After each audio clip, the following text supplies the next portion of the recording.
नोंथांमोननि आइजों बिमाजों बिब'जों बिनानावजों जुदि जायोब्ला let me clarify you this situation बे सिचुएशना मानो जाखो किन्तु बे आइजोफोरजों बदसलुत व्यवहार खालामदों ओमफ्राय मा खालामदों आइजोफोरखौबो बुदों ओमफ्राय प्राइवेट पार्ट्सआवबो बुदों दांहैदों जाहैदों गिबियावनो लोगोफोर नोंथांमोनखौ बयखौबो आंनि मोनसे गोदान भिडिअ फिन खेब बरायहरनाय थाबाय थ' लोगोफोर दिनै आं नोंथांमोननि सेराव मोनसे बिग आपडेट भिडिअ लानानै फैदों जे नोंथांमोना एसेब्लाबो मोनथिखाबाय जानो हागौ बै इन्ट्र' होनाय ससे भिडिअखौ नायनानै बेजोंनो बै टाइटेलजों लोगोसे थाम्बनेलखौ नायनानै नङाब्ला लोगोफोर थ' साननैसोनि सिगाङावहाय जिहेतु जालांनाय रुनिघाटायाव जानाय फरेस्ट डिपार्टमेन्टजों लोगोसे माखासे सावथाल हारिनि मानसिफोरजोंहाय दुङाव थासारि जानायखौ नुवाब्ला लोगोफोर थ' बेखौनो लानानै सासे सानथालि मैखोम इउटुबार बेजों लोगोसे फेसबुक क्रिएटर बिथां बड'लेण्डनिनो बिथां हेमब्रम ब्रादाराहाय दिनै नोंथांमोननि सेराव माखासे क्लियारिफिकेसनखौ बिथाङाहाय होदों थ' बै खालिहाय जिहेतु माखासे आइजो माहारिफोरखौबो हमनानै बा प्राइभेट पार्टसफोराव बेफोरबायदि गाज्रि उदायै खालामदोंमोन होननानै खोनानो मोन्दों थ' बेजोंनो लोगोसे माखासे पुलिस डिपार्टमेन्टनि मानसिफोरखौबो बिथां सानथालिफोराहाय बुनानैहाय माखासे जखम खालामदों माखासे गारि गुरा सावदों बेफोरखौ लानानै दिनै नोंथांमोननि सेरावहाय माखासे क्लियारिफिकेसनखौ बिथाङाहाय होदों थ' जियानो जा लोगोफोर नोंथांमोना भिडिअखौल' जोबजासिम नाय अब्लानो बुजि मोनलांगोन आरोना लोगोफोर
एखेबारे क्लियारलि बुंगासिनो कि बिसोरो जे हाथियारफोरखौ लादों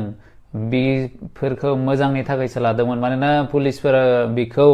गारनानै बिसोरो थांदोंमोन बेनिखायनो बिसोरो जमा लानानै दोनदों उनावहाय बिसोरनो गथायना होबाय नै एफा मोजाङै बुंगासिनो ओमफ्राय बेखौनो मानसिफोरा सकल भिडिअ बानायग्राफोरा जानला मानला बानायगासिनो स' बेफोर क्रिएटर्सनिसिम आंहा मोनसेल' खोथा कि you don't want peace in Bodoland. The main reason the peace is not prevailing in Bodoland is all because of you so-called creators. नोंथांमोना बेफोरखौ एकेबारे मोजांखौ माने शान्तिखौनो लुबैया मानोना नोंथांमोना बारासिनसो बे अर जोंबाय थायोना बेवहाय एकेबारे घिउ लुना होनाय खामानिसो खालामो नोंसोरो Let me clarify you this situation बे सिचुएशना मानो जाखो Okay So firstly सान्थाल मानसिफोरा दे एनक्रोच खालामदों फरेस्ट लेन्डआवहाय बिफां दानहैदों ओके बिसोरखौ हमनानै लाबोबाय yes बे गोनांथि and I also don't support कि फरेस्ट लेन्डआवहाय बिदि एनक्रोच खालामनो बिफांफोरखौ दानहैनो I also don't support दे बिसोरखौ लाबोबाय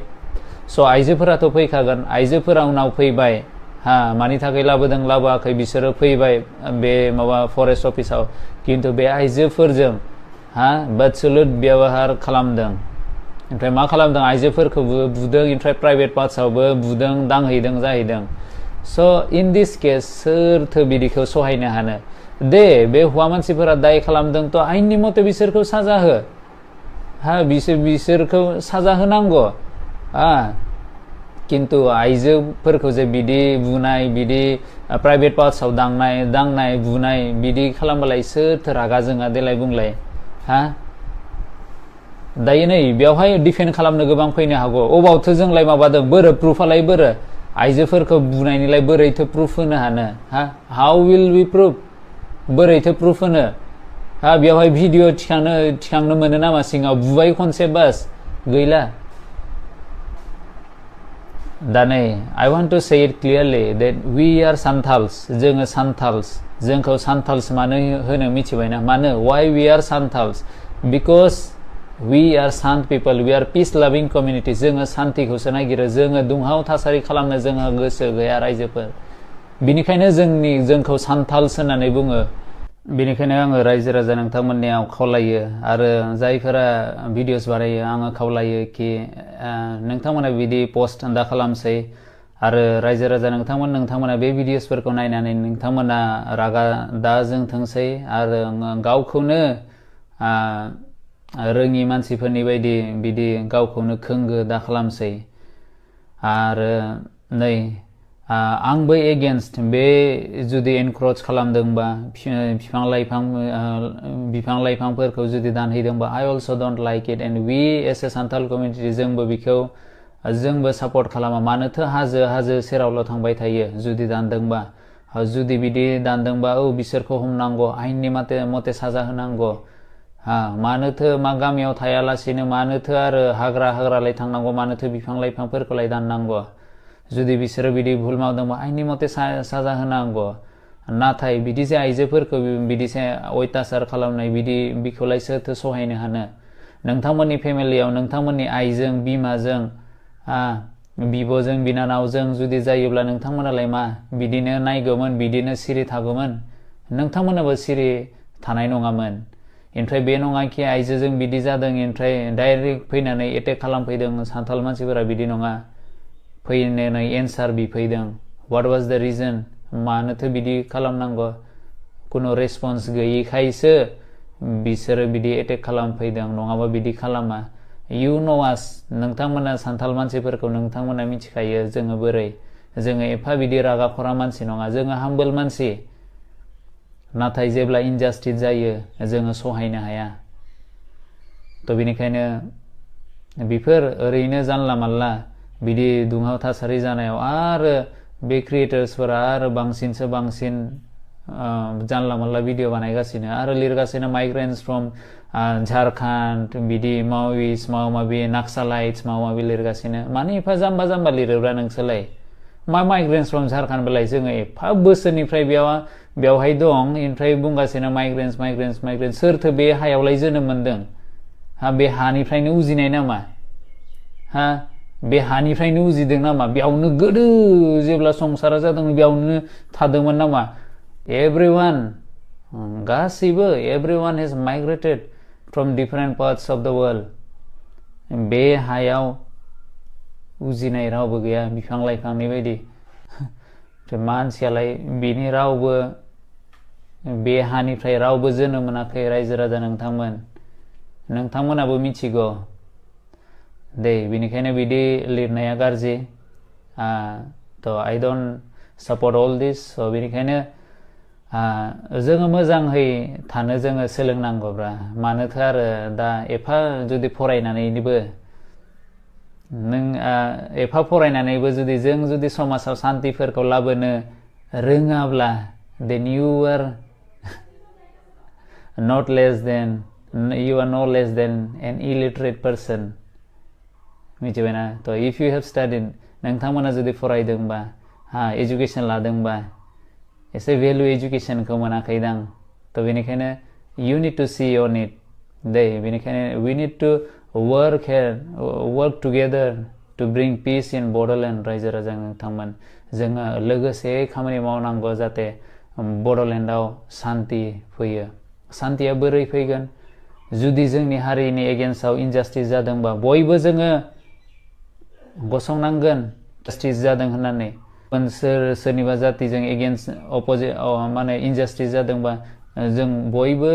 गसंनांगोन अब्लासो जोङो शान्तियै थानो हागोन बे नङा कि आंनि जातिनि एगेन्स्टआव जादों आंनि जातिनि थाखायल' आङो गसंगोन बिदि नङा जुदि आंनि जातिया भुल खालामदों